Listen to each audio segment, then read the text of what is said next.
3.5 সময় শুনে মনিটর দেখাশোনা করে।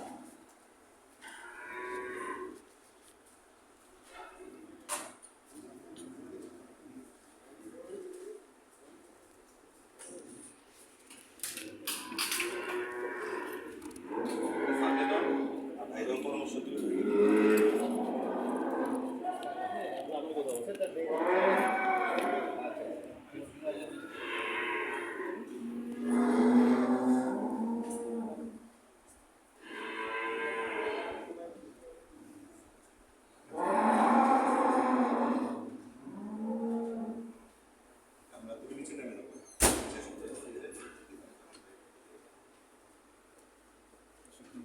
সাউন্ডটা ঠিক আছে, একবার চেক করে নাও।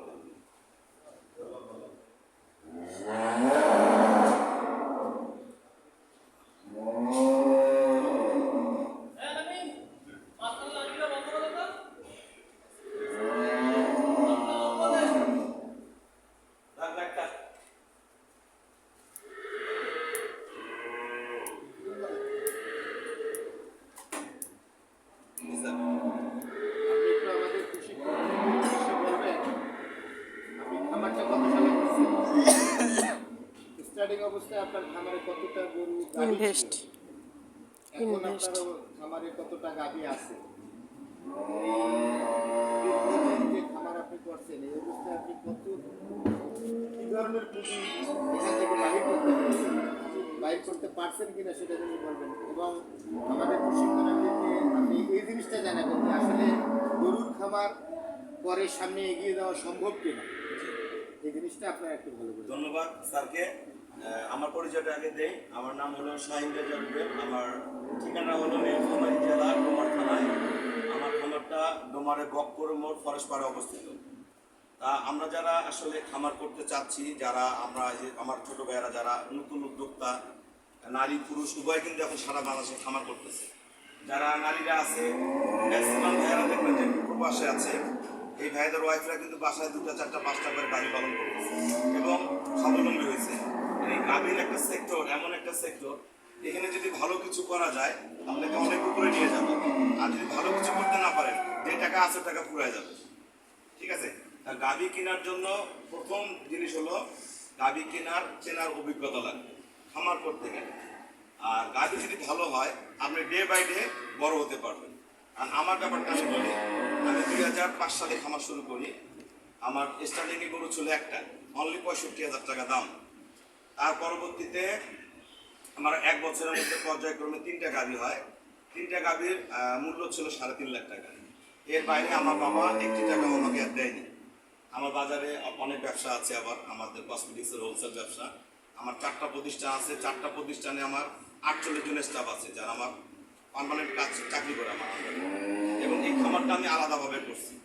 এই 3.5 লাখ টাকা দিয়ে আজকে 2025 সাল, আমরা এখানে অনেক ভাইয়ারা আছে, ওনাদের বয়সে কিন্তু আমি খামারটা শুরু করি। আপনার খামার করতে গেলে সর্বোচ্চ যেটা লাগবে, মনোবলটা আপনার ভালো লাগবে। যার ভিতরে মনোবল নাই সে খামার করতে পারবে না। ভিতরে শক্ত লাগবে যে আমি গাভী পালবো, আমি খামার করব, লস লাভ মধ্যে থাকে। এখন লাভের দিকটা দেখতে হবে, লসের দিকটা দেখতে হবে, আমি কোন দিকে যাচ্ছি। যারা ভালো খামার করতে চান ছোট থেকে বড় হইতে হবে। অনেকের টাকা আছে, একবারে 30 কেজি দুধের গাভী কিনে নেয়। অনেকের টাকা নাই, ও কিন্তু বড় বড় টার্গেট করে। কিন্তু টাকা থাকলে খামার হবে না। খামার করতে গেলে আপনার নিজের অভিজ্ঞতা লাগবে। একটা গাভী কি চায় বা একটা ফ্যাটেনিং গরু কি চায়, কিভাবে খাওয়াইতে হবে, কিভাবে তার মেডিসিন দিতে হবে, কোন সময় তাকে কৃমিমুক্ত করতে হবে, কোন সময় ভ্যাকসিনেশন করতে হবে, এই জিনিসগুলো যদি সঠিক থাকে তাহলে খামার করতে পারবেন। খামার করতে গেলে কয়েকটা জিনিসের সমন্বয় লাগে। আপনারা সবাই জেনে নেন, খামার করতে গেলে আমাদের ভালো বাসস্থান লাগবে, যেটা আমরা গরু রাখবো। আলো বাতাসে পর্যাপ্ত ব্যবস্থা লাগবে। বদ্ধ জায়গায় যদি গাভী পালেন, যত ভালো করে নিয়ে যাবেন গরু অসুস্থ হয়ে যাবে আলো বাতাস না থাকলে। এটা 1 নাম্বার। 2 নাম্বার হলো আপনার প্রচুর ঘাস লাগবে। ঘাসের কোনো বিকল্প নাই। গাভী বা ফ্যাটেনিং গরু কেনার আগে ঘাস লাগাবেন, ঘাসের পরে গরু কিনবেন। 2 নাম্বার। 3 নাম্বার হলো যদি দুধের গাভী হয় অবশ্যই গাভী দোয়ানো আপনাকে জানতে হবে। যদি আপনি গাভী দোয়াইতে না পারেন তাহলে আপনি ওই গরুটা পালতে পারবেন না। আপনার ওই পরিবর্তে আলাদা ম্যান পাওয়ার লাগবে, যে দক্ষ গাভী দোয়াইতে পারে সেই লোকটা আপনার লাগবে। এবং ভালো খাদ্য রেশিও জানতে হবে। যে আমরা গাভীকে কি খাওয়াচ্ছি। বাংলাদেশে বিভিন্ন ধরনের খাবার পাওয়া যায়, এটা খাওয়াইলে মোটা হয়, এটা খাওয়াইলে দুধ হয়, এটা খাইলে অমুক হয়, কিন্তু তার লাস্টে দেখা যায় গরু পেট খারাপ করতেছে, কোরআনে মেস্টিডিস হচ্ছে, গরু বার নষ্ট হয়ে যাচ্ছে। একটা গরুর দাম 2 লাখ, 2.5 লাখ, 3 লাখ, 4 লাখ টাকা দাম। একটা গরু যদি নষ্ট হয়ে যায় চালান শেষ। আচ্ছা, এবং ভালো আমরা যারা ট্রেনিং করতেছেন, যারা আপনারা যুবকরা আমাদের মতন যারা আমার শুরু করছে বা করতেছে, অবশ্যই গাভীর চিকিৎসা জানতে হবে, গাভীর সিমটম বুঝতে হবে যে গাভীটা আমার কি চায়, গাভীটা সুস্থ না অসুস্থ। গাভীর সুস্থ অসুস্থ চিনতে হবে। গাভীটা সুস্থ অসুস্থ চিনার অনেকগুলা প্রসেসিং আছে, সাবরা এগুলো আপনাদের ট্রেনিং করাইছে। গাভীর কাছে গেলে দেখবেন কানটা নিচে হয়ে আছে, গাভী সুস্থ থাকলে কান খাড়ায় থাকবে, নিচে থাকলে জ্বর আসবে বা অসুস্থ, শরীর ড্যাম হয়ে গেছে। এবং গাভীটা পেট ভরে খাচ্ছে কিনা, গাভীটা চলাফেরা ঠিক আছে কিনা, উঠা বসাটা ঠিক আছে কিনা, এই কয়েকটা জিনিস যারা বুঝতে পারবেন তারা গাভীর মধ্যে কখনো লস খাবেন না, ফ্যাটেনিংয়ের মধ্যে লস খাবেন না। এবং গরুর সুস্থতা চেনার আরেকটা বিশেষ দিক হলো গাভীর যে চিপ, এই জায়গাটা আমাদের যে আমরা কথা বললে জায়গাটা খুলে না, যারা অসুস্থ মানুষ এই জায়গাটা দেবে যায়। গাভী যখন অসুস্থ হয়ে যাবে এই জায়গাটা খাইলে চলে যাবে, তার মানে মনে করবেন আমার গরুর ইলেকট্রোলাইট ইমব্যালেন্স হয়ে গেছে, গরুটা আমার ব্যালেন্সে নাই। ওই গরুটা ডে বাই ডে শুকায় যাবে, ডে বাই ডে দুধ কমে যাবে, কনসেপশন হারাত নষ্ট হয়ে যাবে, এবং তার কাছ থেকে ভালো কিছু আশা করা সম্ভব না। একটা শুকনা গরু কিনে নিয়ে যে 2 মনের গরু কিনে নিয়ে যে 5 মন বানানো সম্ভব যদি সুস্থ থাকে খাবার দেওয়া যায়। তা আমাদের সুস্থতা জানার জন্য আপনারা যে ট্রেনিংগুলো করতেছেন, সারদের কাছ থেকে সঠিক পরামর্শ নেবেন। আপনারা যখন খামার শুরু করে দিবেন আমার কাছেও আসবেন, ভাইয়া কি খাওয়াবো, কি ওষুধ দিলে গরু ভালো থাকে, কি খাওয়ালে গরু মোটা হয়, কি খাওয়ালে দুধ বাড়ে, আমরা এগুলো সব গাইডলাইনগুলো লিখে দিই। এই যে ভাইয়ারা নোয়াখালী থেকে আসছে, এক ভাইয়া সিলেট থেকে আসছে, ওই ভাইয়া কুষ্টিয়া থেকে আসছে। আমরা একটা গাভী যখন সেল করি এই গরুটার দুধ 20 কেজি হবে। এখন উনি যদি বাসায় নিয়ে ওই গরুটাকে পেট ভরে খাওয়াইতে না পারে, চিকিৎসা দিতে না পারে, ঠিক মতো নার্সিং করতে না পারে, 20 কেজি গরুটা হয়ে যাবে 10 কেজি, হবে না ভাই? আচ্ছা, যদি আমার ভালো ম্যানেজমেন্ট হয় 20 কেজি গাভীর দুধ হবে 25 কেজি। তাহলে আমাদের ভালো জাতের সাথে ভালো চিকিৎসা, খাবার ব্যবস্থাপনা সবকিছু জেনে খামার করতে হবে। খামারের মধ্যে কোনো লস নেই। যে বলে যে খামারের মধ্যে লস আছে, তাহলে আমি কোথায় আছি? আমি 3.5 লাখ টাকা দিয়ে আজকে কোটি কোটি টাকার গরু আছে আমার ঘরে, এই জায়গাটা কিনছি, আমার আরো অন্যান্য ব্যবসা আছে, ঠিক আছে? আমি আজকে কিভাবে চলাফেরা করি এটা আমার নিজের অর্জন করা। আমার যেটা ফ্যামিলিগত ব্যবসা, বড় ব্যবসা, ওটা আমি আরো বড় করে আমার ছোট ভাই ম্যানেজারকে বসাইছি। এটা আমি ব্যক্তিগত চেষ্টা আমি এই পর্যায়ে আসছি। তোমরা আজকে যা দেখতেছো এটা সব আমার নিজের চেষ্টায়, নিজের অভিজ্ঞতায়। আমি কিন্তু লস লাভ করছি, লসও করছি, লাভও করছি। এখন আমাদের হাতে 100টা গরুর মধ্যে 2টা লস হয়, 98টা গরু ভালো থাকে। আপনারা যখন গাভী কিনবেন সব সময় সুস্থ সবল ভালো গাভী কিনবেন। এবং দুধের গাভী কিনলে, দুধের গরুর মধ্যে বাংলাদেশে অনেক মাইট গাছ আছে, এই গাভী সেক্টরটা কিন্তু খুবই খারাপ, আবার খুবই ভালো। আপনার একটা গরু যদি 20 কেজি দুধ হয় আপনার ভালো করে নিয়ে যাবে, আর যদি দুধ না হয় অর্ধেক টাকা লস চলে যাবে। এবং গাভী পালতে গেলে গাভীর আপনার বাচ্চার সুস্থতা ম্যানেজমেন্ট জানতে হবে। গরু নিয়ে গেলাম, গরুর সাথে একটা দামি বাচ্চা আছে, জন্ম দিচ্ছে, একটা বাচ্চা আমরা 10 মাসে কেউ বিক্রি করি 70-80 হাজার টাকা, ভালো গাভী বাচ্চা, যেগুলো 15 থেকে 20 কেজি দুধ দেয়। আবার 10 মাসের বাচ্চা কিন্তু আমরা 1,20,000 থেকে 1.5 লাখ টাকা বিক্রি করি। আমাদের বাসায় কারো না কারো গরু তো আছেই। একটা ক্রোজ গরুর বাচ্চাও কিন্তু ভালো দুধ খাইলে বিক্রি হয় 70-80 হাজার টাকা, আর যদি দুধ না খাওয়ান ক্যাট হয়ে যাবে। আর এই বাচ্চার যত্নগুলো জানতে হবে, বাচ্চা হওয়ার পরে কিভাবে মেনটেনেন্স করতে হয়। এই বাচ্চা হওয়ার পরে বাচ্চাকে অবশ্যই ফিট আপ করবেন, মেপে দুধ খাওয়াবেন। বডি ওয়েটের 10%, 30 কেজি জন্ম নিলে 3 কেজি, 40 কেজি জন্ম নিলে 4 কেজি, 60 কেজি জন্ম নিলে 6 কেজি। দুধটা মেপে খাওয়াবেন, দুধের কম বেশি হবে, গ্রোথ কমে যাবে। আরেকটা জিনিস মনে রাখবেন, বাচ্চা যখন ফিট আপ করে দুধ খাওয়াবেন বাচ্চার উপর গাভীর কনসেপশন হারটা ভালো থাকবে। আর 3 নাম্বার পার্ট হলো বাচ্চাকে সবসময় বদ্ধ জায়গায় রাখতে হবে। আমরা যারা প্রান্তিক খামারি আমাদের মধ্যে অনেক ভুল আছে। আপনারা যারা গাভী পালতেছেন, বাচ্চা জন্মের পর আমাদের বাসার সামনে অনেক বড় মাঠ আছে, কি করে মুখে টোনা লাগাই দিয়ে বাচ্চাটা ছেড়ে দেয়, এটা ব্যায়াম করুক, এ দৌড়াইলে ভালো থাকবে। কিন্তু ওই যখন দৌড়াবে ওর গ্রোথ কমে যাবে, এটা মনে রাখবে। আপনার একটা দেশি গরু থাকতে পারে, কোনো ব্যাপার না। দেশি গরুর বাচ্চা 1 লাখ টাকা 2 লাখ টাকা বিক্রি হয়, আর ইয়ে বিক্রি হয় না, বিক্রি হয়। বাচ্চাটা জন্মের পরে দুধ খাওয়ার পরে অবশ্যই অল্প জায়গার মধ্যে বদ্ধ থাকবে, খাঁচার মধ্যে হোক বা বেঁধে রাখেন, যেখানে থাকবেন মুভমেন্ট কম করবে। বাচ্চা দুধ খাবে, মুখের সামনে সাদা পানি একটা গামলায় ভুষি দিয়ে রাখবেন, যখন মন চাবে খাবে, মন চাবে খাবে না। প্রত্যেক বেলায় পানিটা চেঞ্জ করে দিবেন, বাসি পানি দিবেন, ঠান্ডা লেগে যাবে বাচ্চা। সকালে পানি চেঞ্জ করে দিন, বিকেলে চেঞ্জ করে দিন। যখন 3 মাস দুধ খেলো 3 মাস পরে বাচ্চাকে আর দুধ খাওয়ানোর প্রয়োজন নেই। আমাদের 3 মাস বাচ্চার স্টোমাক থাকে 2টা, 3 মাস পরে হয়ে যায় 3টা। 3 মাস পরে যা মা খায় তাই খাইলে হজম করতে পারবে, কিন্তু জন্মের 3 দিন পর থেকে খাবার দিয়ে রাখবেন, আস্তে আস্তে সে অভ্যস্ত হবে। এই খাবারটা যদিও কাজে না লাগে কিন্তু অভ্যস্ত হবে। আমরা এইভাবে করে আগাইতে পারবো। বাচ্চার যত্ন ভালো করলে একটা বাচ্চা 2 বছর পরে যখন একটা খামারে মাঠে পরিণত হয়, একটা গাভী 2 লাখ, 2.5 লাখ, 3 লাখ টাকা তৈরি করা সম্ভব। আপনাদের যাদের আর্থিক কম আছে, নতুন শিখতেছেন, আপনারা ভালো হাই পার্সেন্টের বাচ্চা কিনবেন, কিনে বীজ দিবেন, ওটা দিয়ে নিজের ঘরে খামার তৈরি করে নেবেন। একটা বাচ্চা, ভালো বাচ্চার দাম 50 থেকে 1 লাখ, 1.5 লাখ টাকা পর্যন্ত থাকে। আপনি যার যেমন সামর্থ্য বয়স অনুযায়ী কিনবেন। তার আর কোনো প্রশ্ন থাকলে করতে পারেন।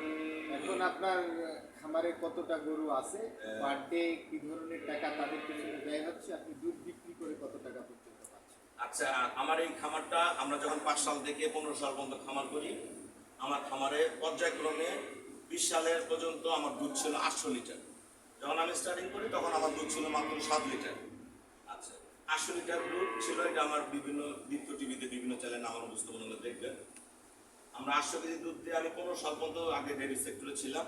পর্যায়ক্রমে আপনাদের মতন যারা খামার করতেছে তাদের আসলে জাতটা সঠিক কিনতে পারে না, কিনার পর লস খায়, বিভিন্ন ধরনের কষ্ট হয়। এই যে ভাইয়াটা যেমন গরু কিনে 20 লাখ 25 লাখ টাকা লস খেয়েছে, সিলেটের এক ভাইয়া শুনে 26 লাখ টাকা লস খেয়েছে। এই ধরনের খামারিরা যখন আমার কাছে আসা শুরু করে যে ভাই আপনার গরুটার 20 কেজি দুধ হয়, 18 হয়, 25 হয়, 30 হয়, আমাকে এখান থেকে একটা গাভি দেয়। আমি কিন্তু আস্তে আস্তে ওই পর্যায়ে যে আমি গাভিগুলো সেল করা শুরু করি। আমি কিন্তু এখন সমগ্র বাংলাদেশের এমন কোনো থানা জেলা নাই যে আমার গরু নাই। আমার মাসে 200-300 গাভি এখন সেল হয়। আমার এখন আমাদের যেটা হয়, আমরা এখান থেকে গাড়িগুলা রেডি করে প্রেগনেন্ট অবস্থায় বা বাচ্চাদ অবস্থায় সারা বাংলাদেশ সেল করি স্যার। আর একটা গাভি কস্টিং আমি আপনাকে বুঝাই দিই। একটা গাভি, আপনি একটা 20 কেজি দুধের গাভি কিনলেন আপনারা, আমাদের এলাকায় যেটা আমাদের নীলফামারী ডোমার, আমাদের এলাকায় দুধ 45 থেকে 55 টাকার উপরে নাই। নোয়াখালীতে, কুমিল্লা, লাকসাম, সিলেট দুধ 80 থেকে 100 টাকা। হ্যাঁ, এখন স্থান ভেদে কিন্তু আমাদের লাভটা কম বেশি হচ্ছে। আমরা এখানে জাত উন্নয়ন করতেছি, রেডি করতেছি, কিন্তু আমরা দুধের লাভটা বেশি পাচ্ছি না। আমরা কি কোন থেকে আমরা দুধের লাভ না পাই, সমস্যা কি?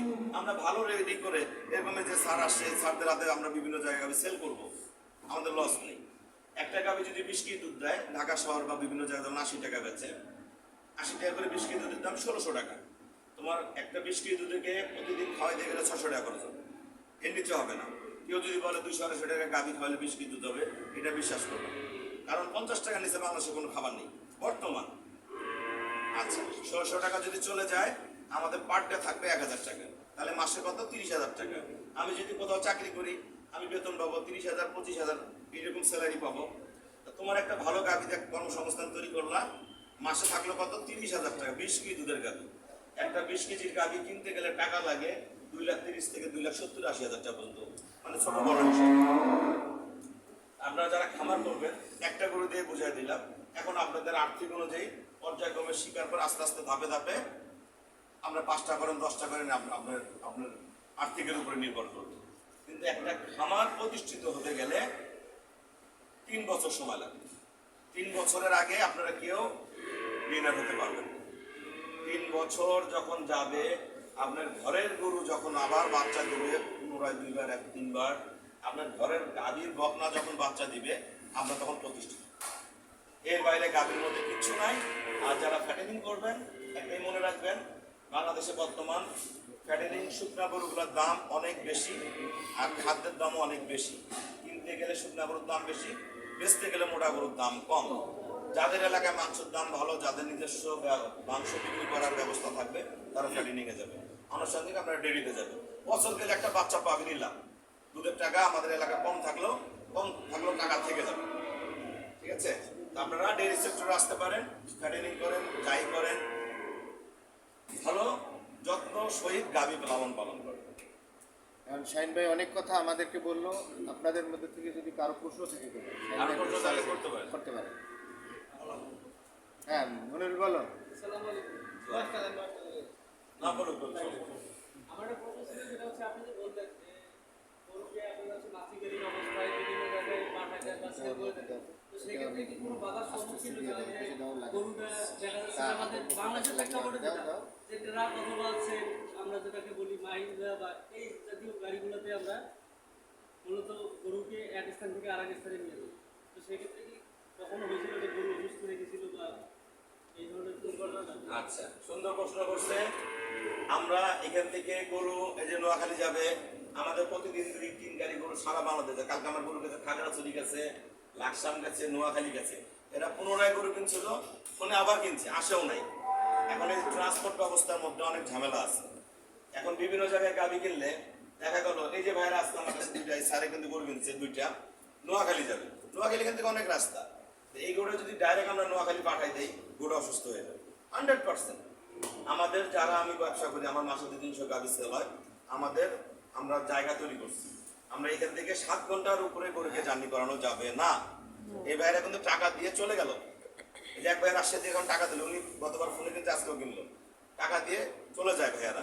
আমরা গরুগুলো এখান থেকে 7 ঘন্টা জার্নি করে আমরা রেস্টে থাকি, ওইখান থেকে আবার 7 ঘন্টা জার্নি করে রেস্টে থাকি। গরুটাকে রেস্টে রেখে রেখে পাঠাইতে হবে, অন্তত ডেইলি গরুটাকে। ফ্যাটেনিং গরু আপনারা কিভাবে কি করবেন জানি না। ডেইলি সেক্টরের গরু পরিবহন করার কারণে অনেক সময় গরু খেতে চায় না। গরু যখনই খাবে না তখন দুধ কমে যাবে। সেই জন্য আমরা গাইডলাইন লিখে দিই, জার্নির পরে কি ওষুধ খাবে, 10 দিন কি ওষুধ ব্যবহার করবেন, কিভাবে ম্যানেজমেন্ট করলে গরুটা পেট ভরে খাবে। যদি গরুটা বাপানের বাসাতে পেট ভরে খায় তাহলে পরিপূর্ণ দুধ নেমে যাবে, আর যদি খাওয়া দেয় না পারে তাহলে অসুস্থ হয়ে যাবে। এটা সহজ জিনিস, এটা আমরা লিখে দিই। এবং আমার নিজস্ব 4টা গাড়ি আছে, আমার নিজের গাড়িতে আমি সারা বাংলাদেশ গরু পাঠাই। আমার 8 জন রাখাল আছে, শুধু গরুই দিয়ে পারে। আচ্ছা, আর কোনো প্রশ্ন? কারো প্রশ্ন থাকলে ইয়েটা নাও, ওই ইয়েটা নাও।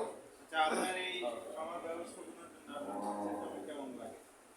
আমার এই খামারে বর্তমান ঘাসের জমি আছে 19 বিঘা। আমার 19 বিঘাতে ঘাস আছে। আপনারা ঘাসটা বাংলাদেশের বিভিন্ন জাতের ঘাস চলে আসছে, যেটা হাইব্রিড জাতের ঘাস সেটা আপনারা গাড়বেন। যাদের উঁচু জমির ঘাস আলাদা, নিচু জমির ঘাস আলাদা। যদি উঁচু জমির ঘাস জমি থাকে, অবশ্যই উঁচু জমির ঘাসটা করলে 5 বছর আপনারা ঘাসটা ভালো রাখতে পারবেন। এবং ঘাস যদি না থাকে আপনি গরুর জোর থাকবে না, 1 নম্বর। আর ঘাসের শুধু গেড়ে রাখলেই হবে না, ঘাস গাড়লে ঘাসের পিছনে যত্ন করতে হবে। আমরা যেমন ভুট্টা গাড়ে সার দেন, পানি দেন, ওই ঘাসের জমি সেম। আপনি যদি গরু না পালে ঘাসেরও ব্যবসা করেন, অনেক টাকা লাভ আছে। 1 কেজি ঘাস, 1 মণ ঘাস বাজারে বিক্রি হয় কত? 200 টাকা। আপনার উৎপাদন করতে খরচ হবে 50-60 টাকা। আপনার পাশে 2 বিঘা জমি আছে, আপনার একটা গরু আছে, আপনি 2 বিঘা জমিতে ঘাস গাড়েন। একটা গরুকে খাওয়ানোর পরে বাজারে 1 ধান করে ঘাস পাঠায় দেন। আপনি বাজারে 1000 টাকার ঘাস বিক্রি করে আসলেন, তাহলে মাসে 30,000 টাকা আসলো। আমরা একটা গরু 20 কেজি দুধ দেয়, ওখানে মাসে 30,000 টাকা, মাসে কত আসলো? 60,000। আপনি পিছনে তাকাইতে হবে না। সেক্ষেত্রে আমার কম কাজ করেন। সেক্ষেত্রে আপনারা যদি ঘাসও গাড়ে বিক্রি করেন, লস নেই। আপনার ঘাস আছে, আর একজনের ঘাস নেই, আপনার যে কিনে খাওয়াবে, 200 টাকা দিলাম ভাই 1 মণ ঘাস দাও, লস নেই। ঠিক আছে? আপনারা কি ঘাস খড় খাওয়াবেন না? স্বাভাবিক কথা। আচ্ছা আচ্ছা, গাভীকে খড় খাওয়াইলে দুধ কমে, এটা ভুল কথা। আমরা যারা গাভী লালন পালন করি, গাভীকে আমরা পর্যাপ্ত ঘাস দিই। ঘাস দেওয়ার পরে ঘাস কিন্তু গরু কিন্তু আমরা কেটে দিই বা অনেকে গোড়াল দিই। ঘাস খাইলে কিন্তু পানির চাহিদাটা পূরণ হয়ে যায়, পরবর্তীতে পানি কম খেতে চায়। ঘাস খাওয়ার পরে অবশ্যই ড্রাই ম্যাটার দিতে হবে, গাভীকে শুকনা খড় দিতে হবে 1 ডালি। আমাদের গ্রামের ভাষায় আমরা ডালি বলি না, 1 ডালি খড় কেটে গাভীর সামনে দিবেন। খড়টা যখন খাবে মুখে লালা আসবে, লালার কারণে জাবর কাটবে, জাবর কাটলে পরের বেলা যখন পানি দেবে পর্যাপ্ত পানি খাবে। দুধ হইতে গেলে প্রথম শর্ত হলে গাভীকে পেট ভরে পানি খাওয়াইতে হবে। একটা গাভী 20 কেজি দুধ দিলে 120 কেজি পানি খাওয়াইতে হবে। সকালে 60 কেজি, বিকেলে 60 কেজি পানি খাওয়াইতে হবে। এখন যদি 50 কেজি পানিতে গাভী পালন করেন, 20 কেজি দুধ হবে না। সেগুলো আমরা পরামর্শগুলো যারা গাভী কিনে আমরা লিখে দিই। পানিটা কি সারাদিনে খাওয়া হবে না, এখন আমাদের যেটা সাইজ মতো সাদা যেটা শিখাচ্ছে, সাদা পানি দিয়ে রাখার, এই ক্ষেত্রে অনেকে করতেছে বড় ভাইয়ারা, আমরা করি না। কারণ আমার একটা গরু একটা সম্পদ। আমার গরু যদি দুধ না হয়, আমি পরীক্ষা করতে করতে আমার 6 মাস গেল, তাহলে তো আমি 6 মাসে হারাই যাবো। আমার বাপ দাদারা যেভাবে খাওয়াইছে, পানি দেওয়ার পর দানাদার খাবার দিয়ে আমরা খাওয়াই, খাওয়ানোর পর আমরা ঘাস করতে, এটাই আমরা করি। আমরা সাদা পানি দিয়ে রাখি না। রুল ভাই যেটা বলছে সেটা হইলো যে আমরা গরুটাকে কাঁচা ঘাস খাওয়াইলে পানির চাহিদা পূরণ হয়, কিন্তু তার পানির চাহিদা মানে পানি খাবে এমন কোনো জিনিস খাওয়াইয়া তারপর কিন্তু পানিটা দিতে হবে। তার মানে তার পানির চাহিদাটা আবার আসতে হবে। শুকনা খড়, উনি বলছে 1 ডালি শুকনা খড় দিলাম, শুকনা খড় খাইলে তো তার পানি খাওয়ার জন্য তার চাহিদা হবে, তখন কিন্তু পানিটা সে বেশি টানবে। ঘাস খাওয়ার পর কিন্তু আমরা পানি দিলে সে বেশি খাবে না, অল্প খাবে। এখন এই জিনিসটা কি? ঘাস আর সাইলেজ একই জিনিস। আমরা যখন ঘাস থাকবে না তখন আমরা আচার খাওয়াই। এই সাইলেজটা করা মানে একটা আচার। আমি দিন আম খাই না, তখন আমের সিজন থাকে না, আমের মজা নিতে গেলে আচার খাই। এই যখন যার ঘাস নেই তারা সাইলেজ খাওয়ায়, কিন্তু সাইলেজের প্রোটিনের মানটা বেশি থাকে। সাইলেজ খাওয়ালে গরু ফিটিং ভালো থাকে, সাইলেজ খাওয়ালে দুধ বাড়ে, মাংস বাড়ে। আমরা সাইলেজ খাওয়াইতে পারেন। আমরা যারা নীলফামারী রংপুর এলাকার লোক, আমরা ঘাসই খাওয়াবো, কারণ আমাদের এলাকায় পর্যাপ্ত ঘাস আছে। আবাদ করতে না পারলে রাইলের ধার থেকে কাটে আনে খাওয়াবো। ঘাস খাইলেই হয়েছে, আবাদি ঘাস খাওয়াইতে হবে এমন কোনো নিয়ম নেই। দুধ বা ঘাস খেলে দুধ বেশি হয়। আমার একটা প্রশ্ন, জি, আপনি খাবার শুরু করার আগে কোনো প্রশিক্ষণ নিয়েছিলেন? আমি আপনাদের মতন যুব উন্নয়নের ট্রেনিং নিয়েছি। এটা খামার করার অন্তত 10 বছর পরে স্যাররা আমাকে ট্রেনিং করাইছে। আমরা ট্রেনিংয়ে অনেক কিছু শিখছি এবং বাস্তবে অনেক কিছু শিখছি। আমরা স্যাররা যে ট্রেনিংটা করতেছে এখানে সীমাবদ্ধ থাকলে হবে না। ট্রেনিং আর বাস্তবতা দুটো আলাদা জিনিস। পড়াশোনা করে লেখাপড়া করছেন, লেখাপড়া করে চাকরি পাচ্ছেন না, কি জন্য? আপনার ওই পড়াশোনার যোগ্যতা অনুযায়ী আপনার চাকরিটা হচ্ছে না। আপনার গ্রান্টেড হতে হবে যে আমি এই জিনিসটা পারি। যখন আপনি নিজে হাতে কলমে শিখবেন, ওটা অরিজিনাল ট্রেনিং। আমরা যুব উন্নয়নে সবাই ট্রেনিং করবো, এটা নিজের আত্মবিশ্বাসকে বাড়ানোর জন্য। আমি জানি অনেক কিছু, জানার পর আরো কিছু জানতে হবে, ঠিক আছে? আমার 2 নম্বর প্রশ্ন হচ্ছে, আপনি বললেন যে মাসে 250 থেকে 300টি গাভী সেল করেন। এগুলোকে উৎপাদন করার এই খাবারের ব্যবস্থা আছে কি? না, এইখান থেকে আমরা আপনাদের মতন আপনারা যেমন আজকে 60-70 জন আসছেন, আপনারা দেখেন গেলে আমার সাথে কাজ করতেছেন। রুবেল ভাই, আমার 5টা বকনা কেনার মতন সামর্থ্য আছে, আমি 5 লাখ টাকা ইনভেস্ট করছি। এই 5টা বাচ্চা যখন প্রেগনেন্ট হবে, আপনার মতন আমার অনেক খামারি আছে শত শত, ওরা গরুটা রেডি করে আমার খামারে দেয়, আমার কাছে সেল করে। এটা একটা বিজনেস। দুধের দাম নাই রুবেল ভাই। আমি গরুটা 1 লাখ টাকা দিয়ে একটা বাচ্চা কিনলেন, এই বাচ্চাটা যখন রেডি হবে বিক্রি হবে কত? নিম্নে 2,20,000 থেকে 3 লাখ টাকা পর্যন্ত, এর মধ্যে ভেরি করবে। আমার এই গরুটার পিছনে কস্টিং কত? 50 থেকে 60,000, নিজে পালবো। তাহলে আমার বাচ্চাটা পড়লো কত? 1.5 লাখ। রুবেলের কাছে বেঁচে দিলাম 2,40,000, আমার লাভ থাকলে কত? হ্যাঁ, 90,000 টাকা। আরো 40,000 টাকা, 50,000 টাকা তো ঠিকছে, ঠিকছে তো 10টা রেডি করছো, কত দিল? বছরে 5 লাখ। আর কিছু লাগে? মাসে বেতন কত? গরুর দুধ বেঁচে খাইতে হবে না, ভাইরা দুধ বেঁচে দুধ বিক্রি করে। ভাইয়া কিন্তু বড় চাকরি করে, ভাইরা বড় চাকরি করে, বাসায় গরু বলে কেন? 80 টাকা দুধের কেজি। চাকরির পাশাপাশি মাসে একটা গরু থেকে বাসায় 20-30,000 টাকা কামাই করে। ওনার 10 টাকা আছে, 30,000 টাকা 10 টাকায় 3 লাখ টাকা ওনার বেতন। এক সময় তো চাকরি বাদে এটাই পিছনে লাগবে। সারা জীবন তো মানুষের চাকরি করবো না, আমরা নিজের কর্মসংস্থান আমরা নিজেরা তৈরি করি, একটা দিয়েই করি। আচ্ছা, আর কোনো প্রশ্ন আছে? আমরা স্যারের কাছ থেকে 2টা কথা শুনবো। স্যার নোয়াখালী থেকে আসছে, ওনার আন্ডারে প্রায় 300-র উপরে মহিষ পালন হয়। আমরা যে গাভীর ব্যাপারে অনেক কিছু জানলাম, আমরা মহিষের ব্যাপারে কিছু জানবো, যারা মহিষ পালতে চান।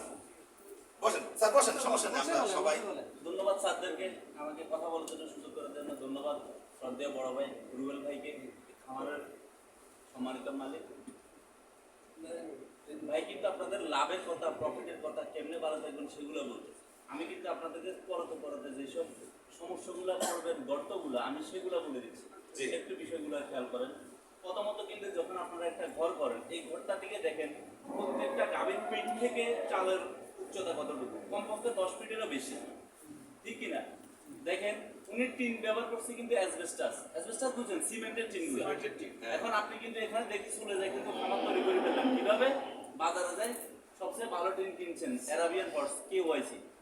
একটা চিন্তা করেন, বৈশাখ জ্যৈষ্ঠ মাসে যখন টিনের উপর তাপ পড়বে, আপনার গরুটার উপর তাপমাত্রার প্রভাব বিস্তার করবে। আমাদের চামড়া থেকে এদের চামড়া কিন্তু অনেক বেশি গাঢ়। তখন আপনি কিন্তু শীতকালে তারা কি করতেছেন? গোসল করাচ্ছেন না, কি হবে? তার ইন্টারনাল টেম্পারেচার বাড়ে থাকবে, তখন সেটা দুধের উপর প্রভাব পড়বে, খাবার উপর প্রভাব পড়বে। তার ইন্টারনাল যখন টেম্পারেচার হাই থাকবে, আপনি তো এই বিষয়ে জানেন না। এই কারণে তাহলে কি করতে হবে? ঘর করার সময় আপনি ঘর কিভাবে করবেন এই বিষয়ে স্যাররা আপনাদেরকে যে বিষয়ে আপনাদেরকে যখন যায় বলবে, এগুলা বিজ্ঞানসম্মত রিসার্চ করা, স্যারদের কথার বাইরে আপনারা কোনোই করবেন না। স্যারদের নাম্বারটা সেভ করে রাখবেন, স্যারদের সাথে যোগাযোগ করে ঘরের বিষয়টা করবেন। আর গাভী পালনের বিষয়ে যে বিষয়টা অতীব গুরুত্বপূর্ণ সেটা হলো গাভীর নির্বাচনের বিষয়ে ভাই কথা বলছে। আমি বলবো গাভীর যত্নের বিষয়ে, গাভীটা আপনি কিভাবে যত্ন করবেন। আপনি অবশ্যই ডেলি 2 বার গোসল করানোর চেষ্টা করবেন, না হলে 1 বার তো অবশ্যই করাবেন। সেটা শীত হোক, গ্রীষ্ম হোক, যেই কাল হোক, ঠিক আছে? 6 ঋতুতে আপনি প্রতিদিন গোসল করাতে চেষ্টা করবেন। আর ঘরটা সবসময় দেখেন তার পায়ের প্রথম অংশ থেকে পিছনের অংশ পর্যন্ত 1/2 ইঞ্চির বেশি কিন্তু ঢালু না। আপনি কি করতেছেন, আপনি একটু অলস মানুষ, ডোন্ট মাইন্ড, আপনি একটু অলস মানুষ, গড়টাতে কি করছেন, সাইড থেকে 5 ইঞ্চি ঢালু দিলেন। আচ্ছা, পেটে যখন বাচ্চা আসলো তখন কিন্তু বাচ্চাটা প্রসব করার এই 40-50 দিন আগ থেকে মুখে চলে আসে, আস্তে আস্তে মুখের দিকে চলে আসে। যখন বরটা ডালু থাকবে বাচ্চাটা কিন্তু মুখে চলে আসবে। বাচ্চা যখন চাপ দিবে, বাচ্চা তো একটা সময় ওয়েট ধরে রাখতে মারও কষ্ট হয়, আমাদের মা যারা আছেন তারা জানেন। তখন আস্তে জ্বরের মুখটা খুলে গেলে তখন বাচ্চাটা ডেলিভারি হয়ে যাবে। তখন আপনি চিন্তা করবেন আমি রুবেল ভাই খামা থেকে কি করে করলাম, উনি বাচ্চাটা এইভাবে দিয়ে গেল, আপনি কিন্তু রুবেল ভাইয়ের উপর মনে কষ্ট, এতে রুবেল ভাইয়ের কিছু আসবে যাবে না, আপনার ঘরের তৈরির কারণেই সমস্যাটা হয়েছিল। তাহলে ঘর তৈরি করার সময় কি করবেন, ঢালুটা কত ইঞ্চি, সর্বোচ্চ 1 ইঞ্চি, আপনি দেখেন ভাই 1 ইঞ্চির বেশি দেয়। এবং ওনার একটা গুঁড়ো পিছলাটায় কখনো হিপ জয়েন্ট খুলবে না। হিপ জয়েন্ট বুঝছেন কিনা, আমাদের দু পায়ের মাঝখানে এরকম একটা জয়েন্ট আছে, এদের মাঝখানে একটা ই থাকে, কি বলে এটা, ক্যালসিয়ামের মতো একটা পিচির পদার্থ থাকে। এই হিপ জয়েন্টটা খুলে গেলে এই গরুটা কখনো দাঁড়াবে না। তাহলে ঘরে সবসময় কি রাখতে হবে, এই যে প্যাডগুলো দেখতেছেন প্লাস্টিকের, এই প্যাডগুলো অবশ্যই ইউজ করবেন। আপনি এদেরকে ভালোবাসলে আপনার এদের প্রতি ইন্টেনশন এরকম থাকতে হবে যে এরা আপনার সন্তান। আমি এটা ভালো করে বলতে পারবো, এই প্রত্যেকটা প্রাণীর প্রতি উনি রুবেল ভাই যেরকম সন্তানকে ভালোবাসে, এই প্রাণীগুলোকে ভালোবাসে। এই কারণে উনি আজকে এই পর্যায়ে আসতে ধীরে আসে না, কিন্তু উনি সকাল 9টায় আসছে, উনি রাইতে দুধে খামার থেকে যাবে, এখন খাওয়া শোয়া রেস্ট এখানে। কারণ কি, এগুলোই ওনার রিজিক বলেন, মানসিক শান্তি বলেন, এদের মাধ্যমে আসতেছে। তাহলে কি করতে হবে, প্রাণীদের প্রতি সর্বাত্মক ভালোবাসা আসতে হবে। আপনারা এখানে কেউ খামার করবেন, কেউ চিকিৎসা করবেন। কালকে এখানে একটা গরু ভাইদেরকে দেখলাম, একটা গরু শুয়ে গেছে, এটা মিল্ক পিবা ছিল, সকালে একবার ক্যালসিয়াম দিছিল, এটা উঠে দাঁড়াচ্ছে না। পরে কি করতেছে ওনারা, পাটের ছালাটা গরম করে আবার গায়ের উপর দিয়ে এটা বসতেছে, তার তাপমাত্রা টেম্পারেচারটা ডাউন ছিল উঠানোর জন্য। পরে রাতে আবার ক্যালসিয়াম দিছে, এখন উঠে দাঁড়াইছে, ওই পাশে আছে, ঠিক হয়ে গেছে। এবং সকালে দুধ দিয়েছে। এখন আপনি কি করলেন, আপনি ডাক্তারে মোটামুটি জানলেন কোথায় না কোথায় দেখছেন, আপনি ইনজেকশন দুটো দিয়ে দিলেন, কি কারণে অ্যান্টিবায়োটিক দিয়ে দিলেন, আরেকটা অ্যান্টিহিস্টামিন দিয়ে দিলেন, টেম্পারেচার আরো ডাউন হয়ে যাবে। বুঝছেন কিনা, এই কারণে কি হলো, অল্প বিদ্যা দিয়ে কখনো খামার করবেন না, এটা নিয়ে প্রতিনিয়ত রিসার্চ করবেন। আমাদের অনেকজন বিজ্ঞ, আমাদের ডিবিএম ডাক্তার আছে, আমাদের স্যাররা আছে, স্যারদের সাথে যোগাযোগ করে সবসময় এই জিনিসটা করবেন।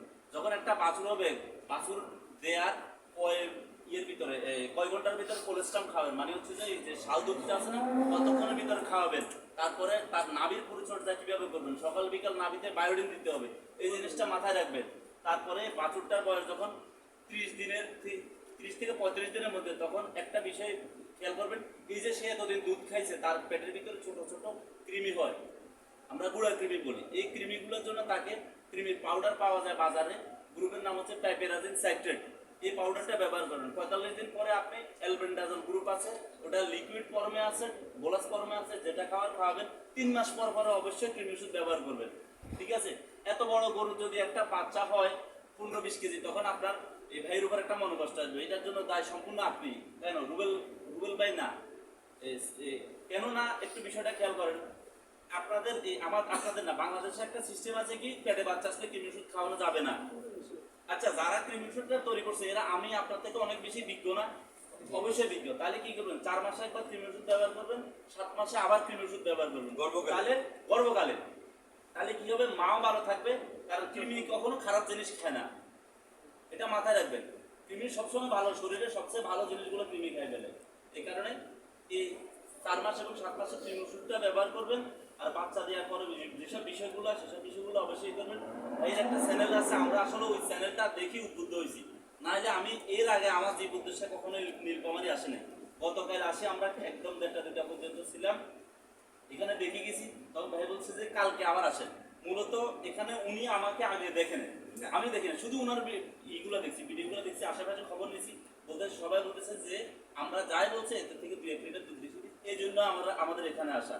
তো আপনাদের আমি আপনারা অনেক দূর থেকে আসছেন, অনেক দিন পর্যন্ত। স্যার, এটা কত দিনের ট্রেনিং স্যার? 3 মাসের ট্রেনিং। 3 মাসে আপনারা অনেক কিছু শিখছেন।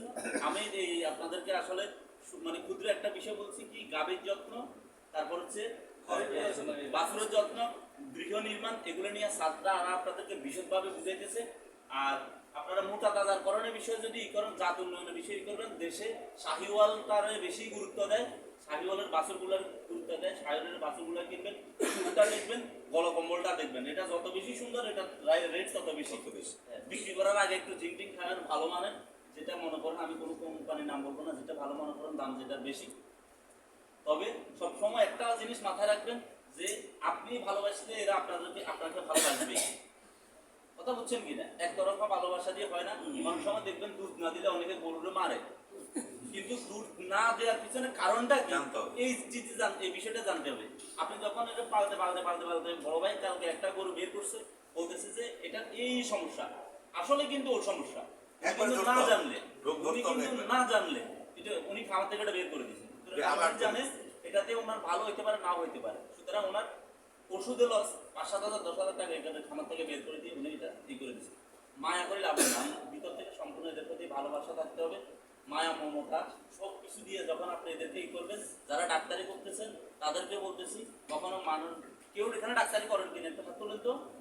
আচ্ছা, সুন্দর করে বলতেছি, আপনাদের প্রতি একটা রিকোয়েস্ট থাকবে, প্রাণীদের প্রতি কখনো অত্যাচারী হবেন না। কেউ টাকা কম দেবে, কেউ বেশি দিবে। যারা নতুন ডাক্তারি করবেন তাদেরকেও বলতেছি, আপনাদেরকে আমরা পিসি ডাক্তার বলি। একটা জিনিস মাথায় রাখবেন, প্রাণীদের প্রতি জুলুম করবেন না। আপনি প্রাণীর যে মালিক ওনার ঘর নিয়ে আসেন মাথায় তুলে, স্ত্রীর লোকদের মতো নয় নিয়ে আসেন, এটা কোনো সমস্যা না। তবে প্রাণীর প্রতি কখনোই করবেন না, তাহলে এই জিনিসটা রিভেন্স সে আপনার থেকে নিবে। বিশ্বাস করেন না করেন, কোনো না কোনোভাবে রিভেন্স নিবে। বুঝছেন কিনা? গত সপ্তাহে একটা আমি ছোট উদাহরণ দিয়ে আমি আমার কথাগুলো শেষ করবো। আমি যে এলাকাতে চাকরি করে উঠেছে রামগতি উপজেলা, আর আমি ওখানে উপসহকারী প্রাণী সম্পদ কর্মকর্তা সম্প্রসারণ হিসাবে আছি। পুরো মাঠটা আমি দেখি, আমার পোস্টে থাকার কথা 3 জন, আমি আছি একজন। তো আমার স্যারও নতুন 43 বিসিএস। তো ওই স্যারকে যখন ওই এক লোক অভিযোগ দিচ্ছে যে আমার গরুটা এভাবে পেট ফুলছে, উনি ইঞ্জেকশন দেওয়ার 5 মিনিটের পরে মারা গেছে। তো জিজ্ঞেস করছে টাকা নিছে কত, 6,800 টাকা। ইঞ্জেকশন দিচ্ছে তার 13টা। প্রাণী সম্পদে ইঞ্জেকশন করে 3টা অথবা 4টার বেশি ইঞ্জেকশন কোনোটা না। এবার বেইনে দেন আর আপনি মাংসে দেন, ঠিক আছে? 6,800 টাকা নিচ্ছে ওই লোকটার। পরবর্তীতে 25,000 টাকা জরিমানা করছি। স্যার বলছে যে আমি 40,000 টাকা জরিমানা। স্যার আপনি 40,000 টাকা বলিয়েন, এরাই তো মাঠে কাজ করে, আমরা তো ওইরকম যাইতে পারি না, আমি 25,000 টাকা ভাঙিয়ে দিব। তো আসলে যেই কথা সেই কাজ, সে ইনকাম করছে কত, 6,800 টাকা। জরিমানা করছি কত, 25,000 টাকা। তো এই জিনিসটা করা যাবে না। ওই 13টা ইঞ্জেকশনের কারণে কিন্তু এই ইয়েটা, নাহলে গরু মারার জন্য কিন্তু খারাপ চিকিৎসা করেন গরু মারা যাবে। তাই যে গরু ক্যালকা যেটা ইউজ, এটা ফুল অবস্থান ফ্রিজিয়ান, খুবই সুন্দর, ঠিক আছে? এই আমার তখন কথার প্রেক্ষিতে কারো কোনো প্রশ্ন থাকলে বলতে পারেন। আর কোনো প্রশ্ন আছে আপনাদের? প্রশ্ন আছে কারো? আচ্ছা, আমরা ভিডিওটা শর্ট করে নিই। অনেক লং টাইম ভিডিও অনেকে দেখতে চায় না। এই ভিডিওটা যে আমরা করলাম, শুধু আমাদের যারা যুবকরা নতুন যুব উন্নয়ন থেকে ট্রেনিং করে যারা নতুন খামারি হচ্ছেন তাদের উদ্দেশ্য না, সমগ্র বাংলাদেশে যারা গাড়ি পালতে চান সবার জন্য আমরা কথা বললাম। আপনারা নিজে কর্মসংস্থান তৈরি করে নিজের উদ্যোক্তা নিজেই হন। তো সবাইকে অসংখ্য ধন্যবাদ। আসসালামু আলাইকুম। ফেসবুক লিংকটা আপনার পেজের নামটা একটু বলে JDF TV YouTube channel, JDF TV সবাই সাবস্ক্রাইব করে নেন। ZF JDF TV.